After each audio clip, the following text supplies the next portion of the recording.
Advocate దేని ఏం విడాకులు కావాలా? అవును కావాలా, నాకు నువ్వు వద్దు, నీతో ఉండదలుచుకోవట్లేదు. మీరు ఏమన్నా రాసుకోండి ఇక నేనన్నా సైట్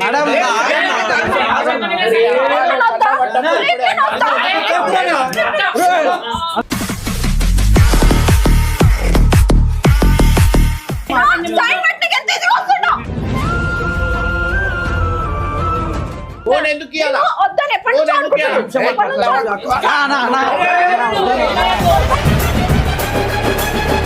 పర్సనల్ గా హరాస్మెంట్ చేస్తా కానీ మీరు అప్పుడు యాక్షన్ తీసుకోవచ్చు. అవును చేతులు వేసిండు, నువ్వు కొట్టవా అక్క అన్నని రానా ఎందుకన్నా దొంగ యాక్టింగ్లు ఇవన్నీ అంటే మొగలు ఏడుస్తా దొంగనా అక్క? అవును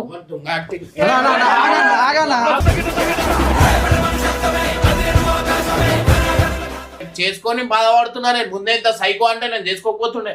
అవునా?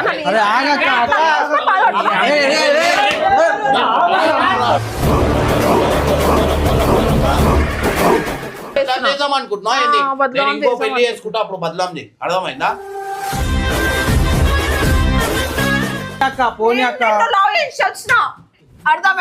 ఇమ్రాన్ అన్న ప్రవర్తన రాత్రిపూట ఫోన్లలో మాట్లాడడం మరియు తనను పట్టించుకోకపోవడం వల్ల సుప్రియ అక్క విడాకులు అనే కఠినమైన నిర్ణయం తీసుకున్నట్లు వీడియోలో కనిపిస్తుంది భయ్య. ఆమె స్వయంగా ఒక అడ్వకేట్ ను పిలిపించి విడాకుల పేపర్లపై సంతకం చేయాలని ఇమ్రాన్ అన్నను అడిగింది. ఇమ్రాన్ అన్న కూడా కోపంలో సంతకం చేయడానికి సిద్ధపడటంతో పరిస్థితి మరింత ఉత్కటగా మారింది. అర్ధరాత్రి ఇమ్రాన్ అన్న ఎవరితోనో ఫోన్ లో నవ్వుతూ మాట్లాడుతున్నాడని, ఫోన్ అడిగితే చూపించడం లేదని ఆమె ఆరోపించింది. అయితే ఇమ్రాన్ అన్న అది తన షూటింగ్ మరియు ప్రొఫెషనల్ కు సంబంధించిన కాల్స్ అని వాదించాడు. హర్ష మరియు టీం సభ్యులు ఇద్దరిని శాంతింపజేయడానికి ప్రయత్నించారు. ఇది కేవలం కోపంలో తీసుకుంటున్న నిర్ణయం అని, పిల్లల భవిష్యత్తు గురించి ఆలోచించాలని వారు నచ్చజెప్పారు. వీడియో అంతా తీవ్రమైన వాదనలు, ఏడుపులు మరియు భావోద్వేగాలతో నిండి ఉంది భయ్య. తామిద్దరు ప్రేమించుకొని పెళ్లి చేసుకున్నామని, కానీ ఇప్పుడు ఒకరినొకరు భరించలేకపోతున్నామని ఇద్దరు వాదించుకున్నారు. పూర్తి వీడియో పరేషన్ ఫ్యామిలీ ఛానల్లో ఉంది, చూడండి.